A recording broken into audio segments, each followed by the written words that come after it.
we go. Hello. So, today was Yom Kippur, and I'm going to annoy everybody by being overtly Jewish for the next couple of minutes.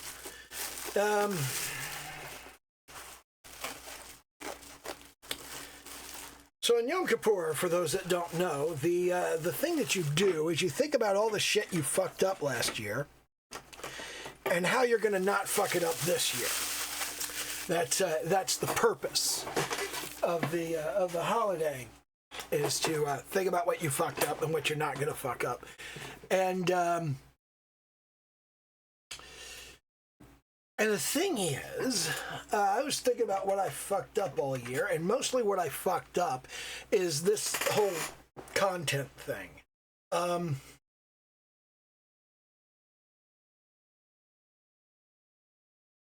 I'm not posting enough stuff. And the stuff that I do post is not very good. So first of all, many/most of you don't know that I have a Substack.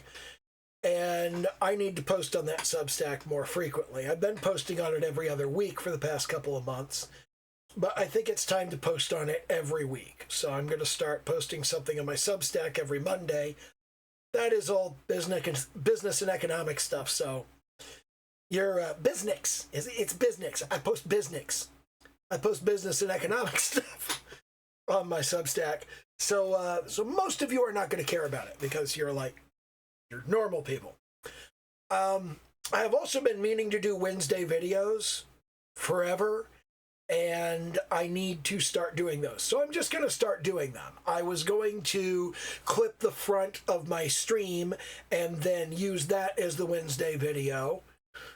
But when I went and tried to do that, I found that it's problematic, me opening the editing bay and trying to edit and clip and stuff like that, because I have issues, I have problems around that. So what I actually need to do is I just need to cut a whole new, different video every Wednesday, which I am going to start doing. Fuck it, let's just go ahead and cut a 5 to 10 minute video every Wednesday, and that'll be that.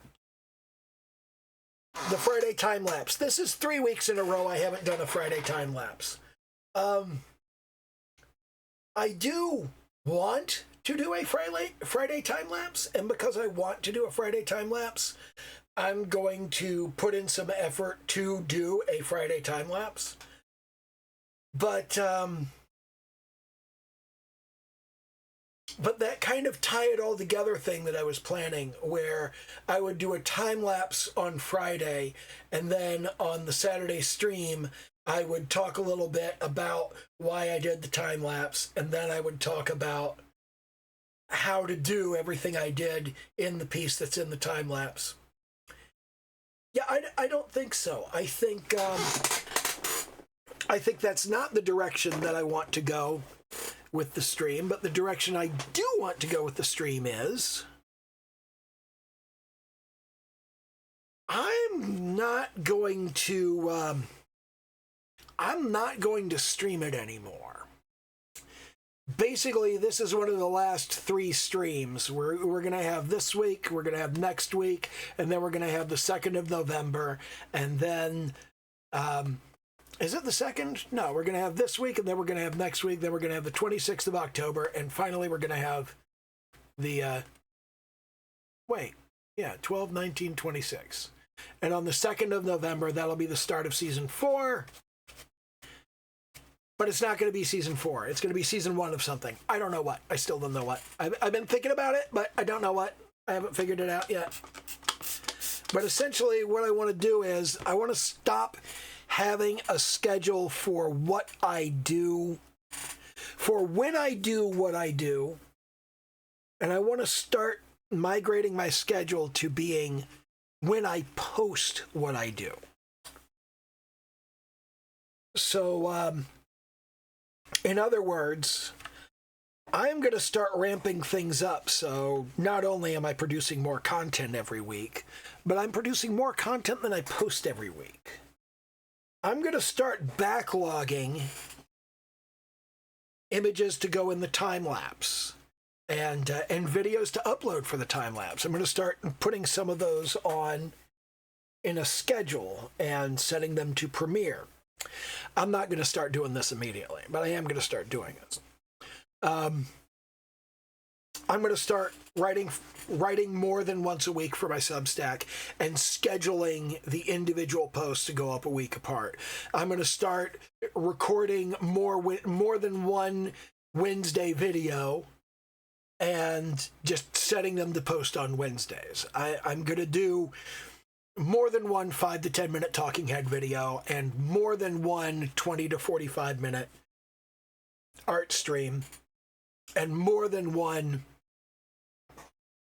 1,000 or 1,500 word post on my Substack. And I'm going to do more than one time-lapse video every week. I'm going to start doing the whole more than one thing. It may not be 2 of each, but just like I'm going to do 2 of something. There's going to be more than a week's work in a week, and it's going to batch up. And that way, if I run into problems, if I run into issues, then I have time to work that out. And what I'm going to start pushing for is I'm going to start pushing for doing some actual edited videos. And I was telling somebody the other day, I was like, I cannot be both an artist and a video producer. You know, it's not a thing that I can do, except kind of is. I've worked 2 and 3 jobs at a time at multiple points in my life, and one of the things that I've been doing wrong over the past year is I have not been producing when it is easy for me to produce, and then laying back on the backlog when it is not easy for me to produce. So I kind of think it's important that there's time between the weekly videos, but I don't think it necessarily needs to be a week. And I think once I get a few of them queued up, it's going to start being way long enough in between them. So, I mean, it only needs to be like 3 to 5 days in between stuff. You know, that's all you really need. And anyway, I'm just going to I'm going to regiment things differently, and I'm going to start stockpiling the things that I do to put out on a schedule rather than creating them on that schedule and putting them out as soon as they're done. Because I've done that before, and that's worked out well.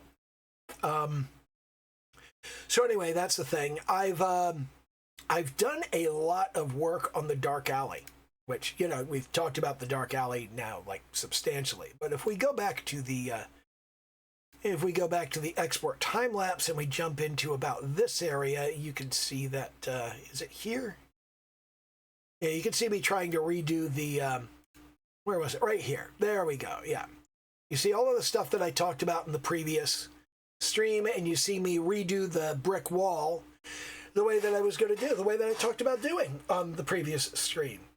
And I was really not happy because the perspective on this is off.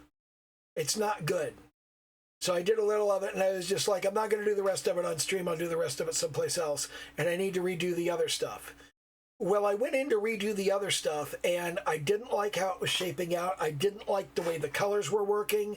I tried a couple of different times to do different colors of brick, and I finally settled on this, but the perspective didn't look right. And I discovered something interesting about Clip Studio Paint's time lapses, and that is that if you draw guides and indexes and you put, like, you know, lines to help you line things up on your work, they don't actually appear on the image, because right here, I did a bunch of them. And this is where I went through and I corrected every single brick to fall within appropriate perspective. And then once I did that, I went back to the brick wall and I started correcting all of these individual bricks to fall within the appropriate perspective. And you can see me correcting the perspective as I go down it. But all of that is just right now, there are indexes and guidelines all over my screen where I am working, but you can't see them on the time lapse. So that's kind of cheating. Like in addition to the system actually not telling you how long something took, because that time lapse is actually if you look up here in the corner, it's 3 hours and 51 minutes of actual work time. I've spent way more than 4 hours staring at this thing and going, no, that's not right, and figuring out where the next line needs to go and all that sort of stuff. But the only thing Clip Studio Paint knows is 3 hours and 51 minutes. And that 3 hours and 51 minutes, when you turn it into a time lapse, well, that becomes about 4 minutes. I think it ends up being like 3 minutes and 30 odd seconds. Let's check that again. If we go to export time lapse and we pause and we jump all the way to the end, it's 3 minutes and 34 seconds. Out of 3 hours and 51 minutes of work, it gets 3 minutes and 34 seconds of time lapse. So that time lapse really doesn't give you a good idea of how long it takes me to work on something. And even then, the work timer, that doesn't show how much time I spent working on something, because I've spent a lot of time looking at this and thinking about this and figuring out what I was going to do with it. And that's not reflected in the work timer. But in any case, there's a specific thing that I kind of wanted to jump in and talk about. And I don't think there's much of anything to talk about with this image. I mean, I used the jitter gouache to set the colors, and then I used the horsehair to draw everything, and I used guidelines to make sure that I got everything in proper perspective, and I used those same guidelines to make sure I have the same perspective on the brick wall, so they look right together, and I inset the brick wall a little bit from the stone brick wall so that the sidewalk looks different, and I got the plane of the curb a little bit slightly different color, and then there's the street. And I haven't really made the sidewalk, the curb, or the street look like sidewalk, curb, or street yet. I need to put some concrete lines in there, and just generally, like, in here, jump in and put some texture and some character to the ground. And then obviously I need to get the street light in here, I need to get the lighting on the background, and then I need to get Yumi standing next to the streetlight like a hooker.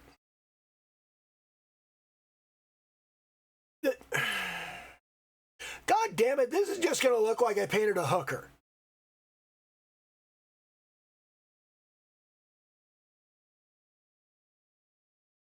What the fuck is wrong with me? Okay, yeah, well, I don't know what I'm going to do about that, but that's an excellent example of how you make bad decisions all the way through a piece, and then you're like, what the fuck? Why did I do that? Okay, so maybe this piece never gets finished now. Maybe I'm done with this piece. Maybe that's it. You know what? Fuck it. Maybe we just don't do that one now. Oh, God, I fucking suck. Jeez. Okay, so yeah, anyway, what I wanted to talk about is I watched a video by Lucky Qilin. I'll put a card up in the corner. And she was talking about oil painting digitally. And she had a couple of links to brush packs, and I'll put a link to her video in the doobly-doo, and I'll put links to the brush packs in the doobly-doo. So let's talk about what these brushes are. This one isn't from her brush pack. This is the glue brush, you know, for all the glue you might want to paint. Like, haven't you ever wanted to make glue dripping down something? And then a thing that you've wanted to do is to make glue drip down a thing that you just painted. Yeah, glue. It's the glue brush. I wanted to see how that brush was built, and that's the same thing I want to do with these oil brushes, is take a look at how they're constructed and how they're built. Let's examine how the Clip Studio Paint brush engine was used to emulate certain oil painting brushes. And we'll jump all the way up here to brush size. And we got an oil sketch, a thick oil paint without the dual brush, because there's a dual brush shape thing that goes on. They do a dual brush shape for the thick oil paint, but a lot of people complained that the original thick oil paint was really, really slow. So they did a no dual brush version of it. Then there's a toothbrush spatter thing that is in here, and then there's the dry oil paint, the super dry oil paint, and then there are fingertip and textured smudges, and finally there is a filbert brush that is by somebody else, not by Qilin, and the filbert brush is slightly different. This also, I think, has a dual brush shape. It says dual. Yeah, it's dual. Okay, so yeah, there are these 7 brushes here. Is it 7? No, it's 8. So there's a total of 9 brushes here that I want to look at and go, how are these emulating the physical capabilities of brushes? And I think that'll be interesting, and I think that'll be instructive, and that's kind of what I want to do here, is sort of walk you through how I look at new brushes I pick up and how I learn stuff from them about how the brush engine works. So let's start out, you know, before we do anything with the brush settings, let's begin by just arbitrarily selecting a color arbitrarily. Let's select something in the skin tone range right there. And let's see how this works. First of all, at a very large size, and I don't like how it works at a very large size, because as you can see, it has this kind of textured edge that comes along with it. It doesn't do curves very well. It has this hard edge over there, and it has this kind of rotates around this way. I feel like that could be fixed, because it seems like if I go, does the tilt matter? I don't know. Let's check this again. So here are some long vertical strokes, and here are some long horizontal strokes, and it is based on the tilt. It's based on the tilt, the direction you tilt it. So if I want to get a nice vertical, I have to go vertical. And if I want to get a nice angle, I have to go at an angle here. It still doesn't look great, but it looks better. Like it's definitely reading. It is definitely reading the tilt. So if I kind of circle around, I get an effect. If I do it much smaller, If I do it smaller, it looks better.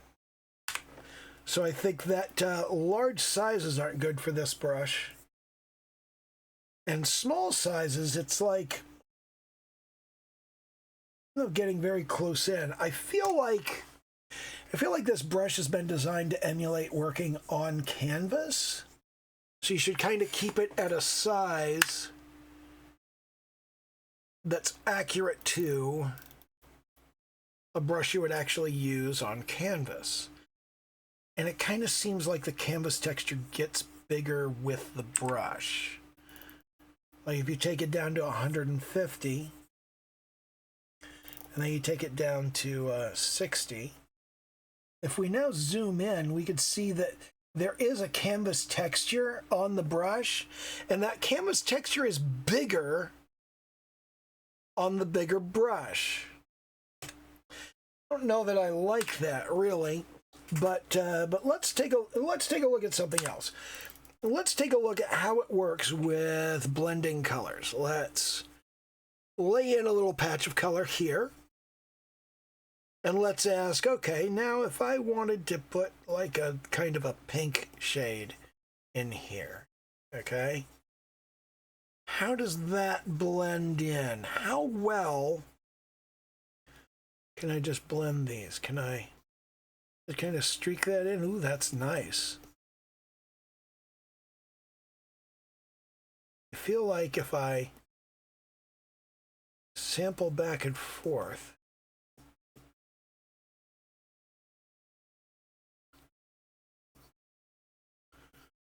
I might be able to get a good kind of gradient in there.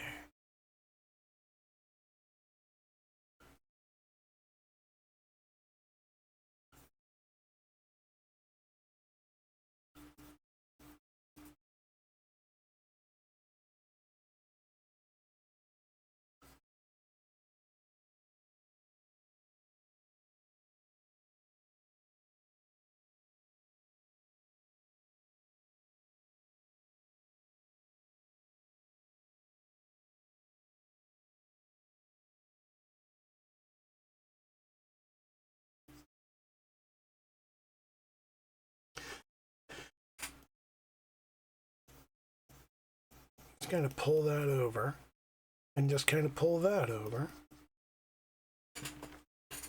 How does it blend vertically?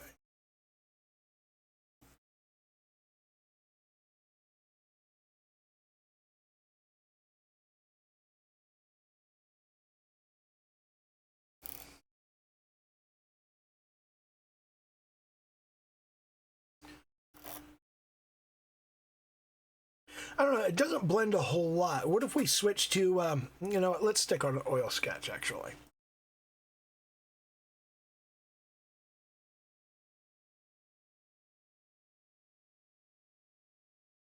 What if I use a very large brush like so, and I just go blip,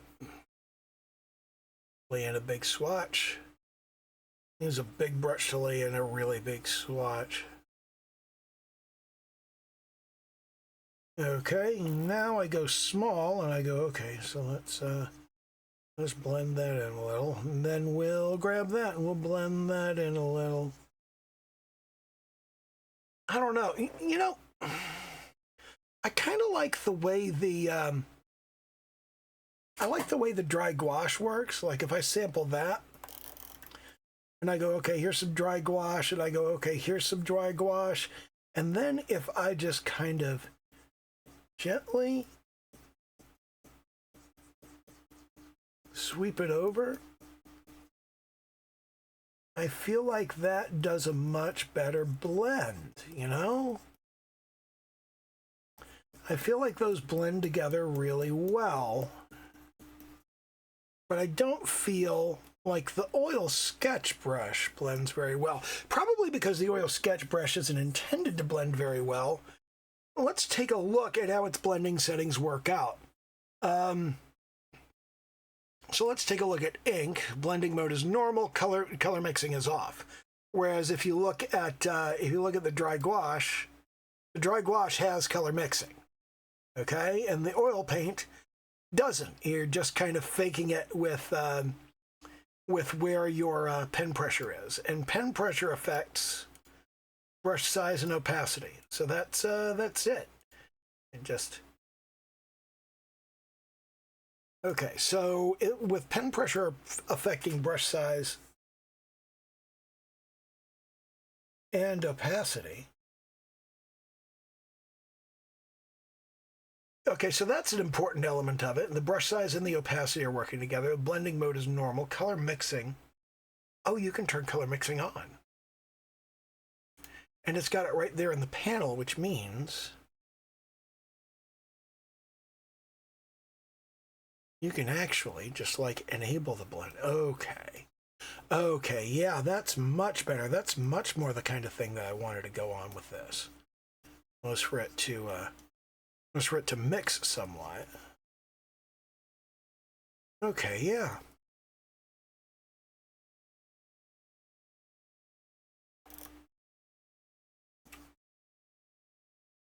If I just kind of smooth that over. Now, what was looking like blending was that I had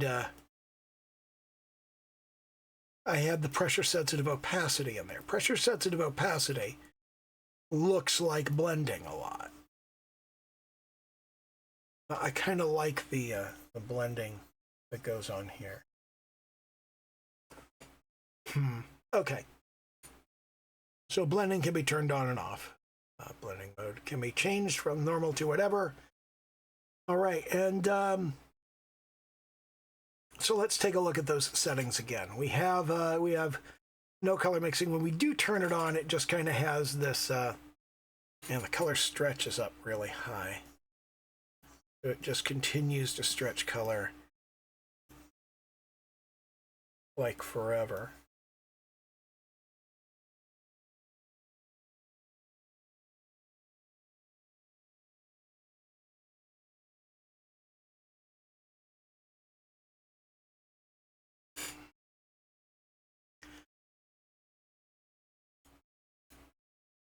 So we'll come down to color jitter, which is obviously off. Anti-aliasing, it's at none. So let's try changing that and see if that changes the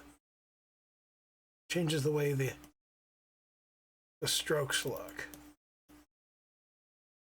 Yeah, kinda. But at the same time, not really. Also, it makes things really slow. So let's put it back down on none. Brush shape. There's the current brush shape. Brush tip. It's using a material which is a bit thicker horizontal than it is vertical.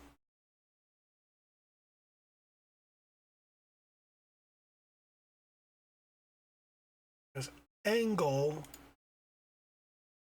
is direction of pen, so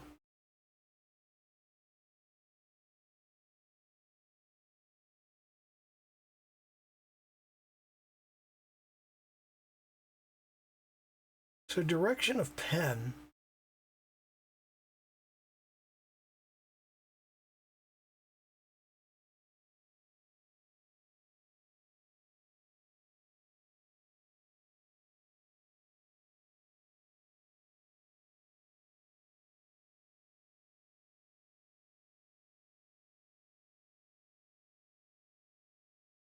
seems like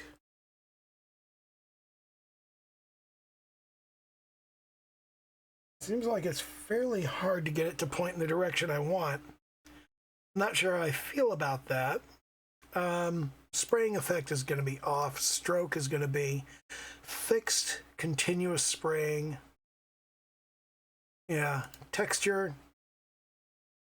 Texture is Qilin's canvas, so there's a canvas texture. So if we scroll down, we should find this down in the cues. Okay, so that's like a paper texture sort of thing. Okay. All right.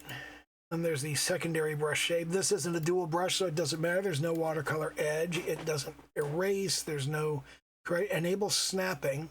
I don't like enable snapping, but we haven't really seen that be an issue. Starting and ending is none. Okay, so everything is in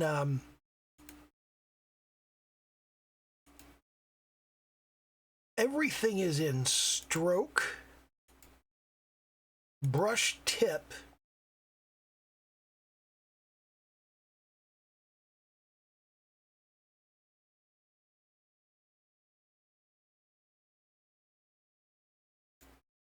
and apparently brush shape.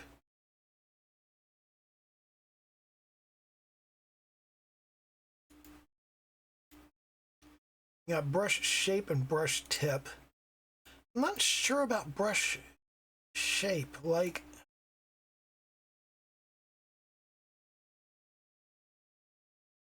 I don't know. Anti-aliasing down to none. That's for just speed and performance. Color jitter, ink. The color mixing is an important setting, it looks like. So I don't know. This is taking forever. I don't even know if this is an interesting video to watch. Probably not. Let's work with something really saturated here. And then we'll come over here to something less saturated.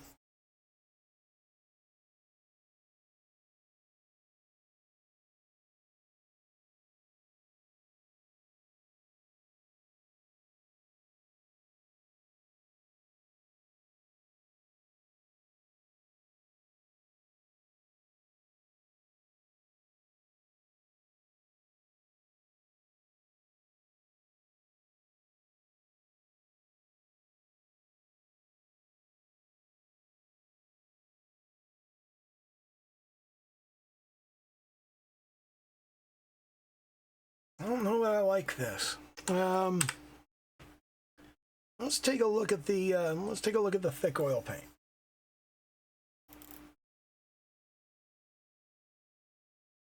Oh my God, that's slow. It's not even that big.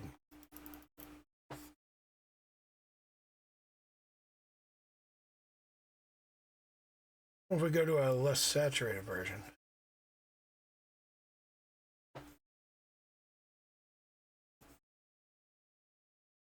This already comes with color mixing on.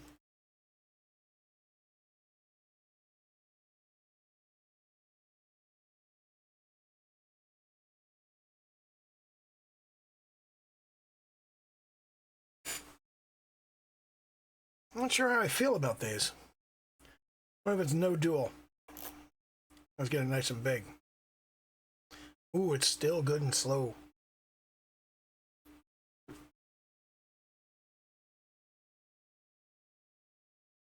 Yeah, that's all kinds of slow. What makes that so slow? What are the settings that are making it slow? Is it ink, blending mode, color mixing? So there's color mixing. Here's the brush size, specified by size on screen, at least 1 pixel.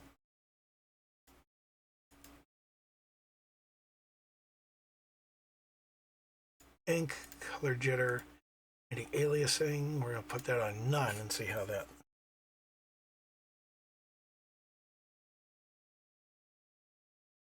Wow, that's slow. Brush shape, brush tip. Okay, there's the material. Spraying effect, no. Stroke is fixed. Continuous spraying, correct velocity input. Texture density is 50%. That's still the canvas density. Watercolor edge, no. Erase, no. Correction. Enable snapping, no. Starting and ending, none. Wow, that's just I think that is just the brush tip.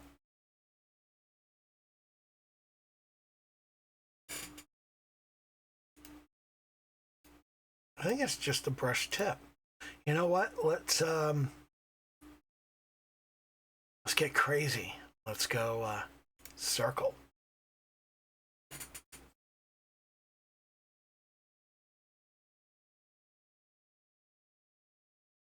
Look at that.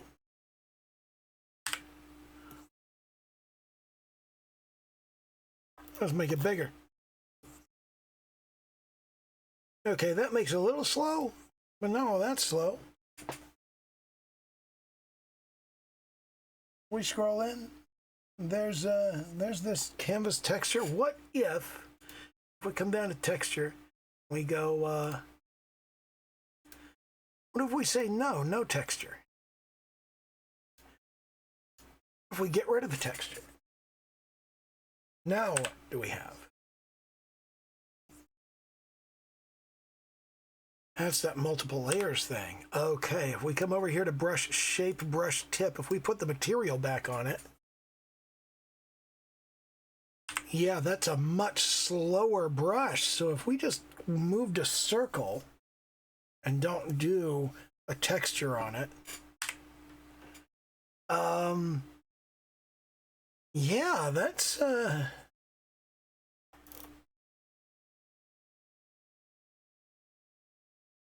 until you get up into really high levels. And let's see the anti-aliasing. We got that on none. If we turn off color mixing.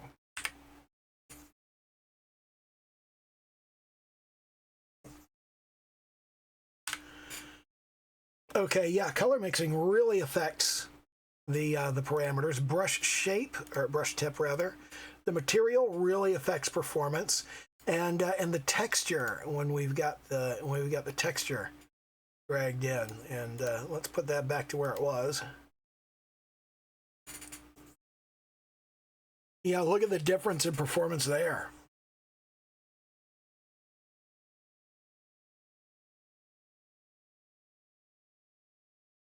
And let's compare that to, I mean, really, let's compare that to my horsehair brush, okay? Let's do that in a different color like this pink.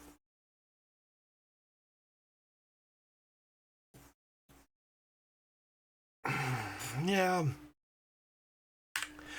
I don't know that the performance hit is worth it on these custom brushes. I really don't.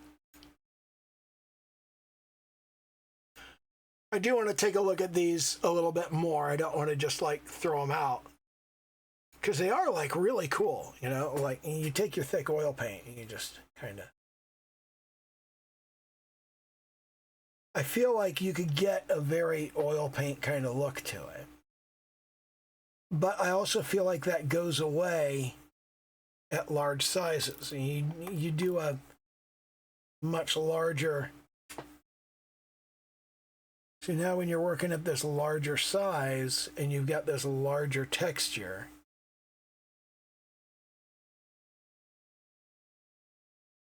you know, that, I think, that is the dividing question here on these brushes.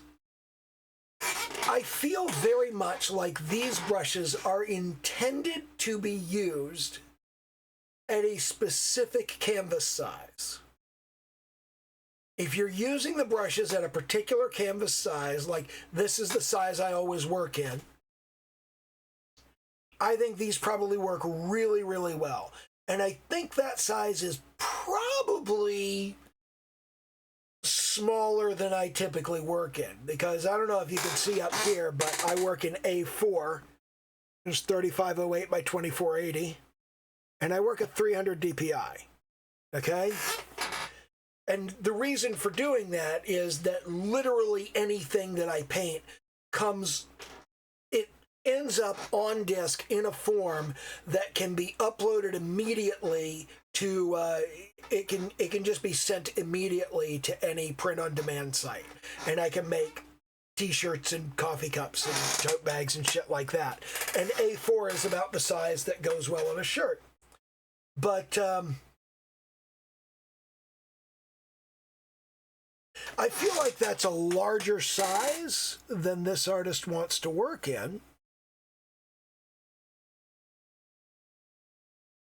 And because it's a larger size that she wants to work in, the texture doesn't look quite right at this size. It's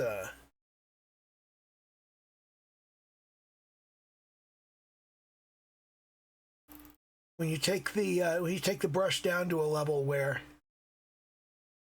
it performs effectively. See, that's about real-time performance, and that's about 70 pixels, so that's not bad, but I do a lot of work much heavier than that. You know, I think part of the issue may be that, that I'm asking about this thing's use as an all-purpose brush, and I don't think it is. I think you would do something like use the like you would use the horsehair brush to block in your you would use this to block in your skin tone, like so, and then you would come in and you would use a smaller brush to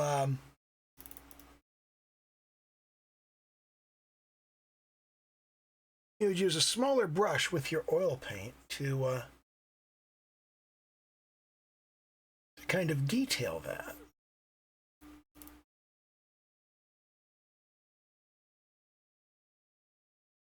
And because you have opacity, you can be fairly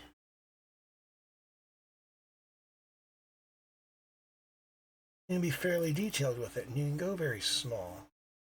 And you can do this kind of, here are the planes that I'm looking at.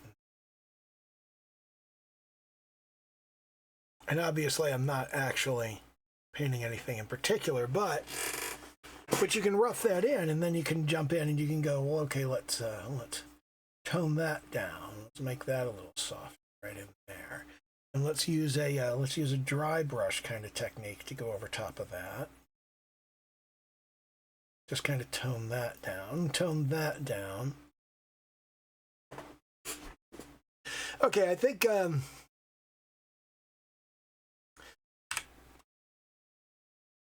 think these brushes don't really fit my, don't quite fit my work process. Hey, holy crap, that would not fly with me.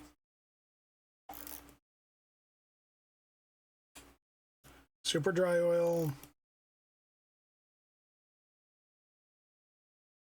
I don't know. Fingertip smudge. I'm always a fan of fingertip smudging, so I don't know how I feel about that. How do I feel about, I don't know, textured smudge? What about a very large textured smudge? I don't know. How do I feel about the filbert?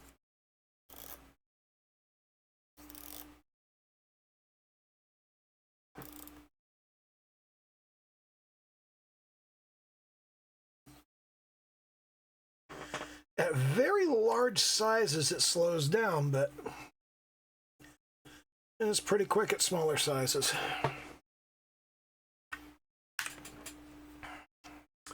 Anyway, we're near 45 minutes, and all I've done is play around with one brush. This stream didn't go very well. I'm not very happy with it.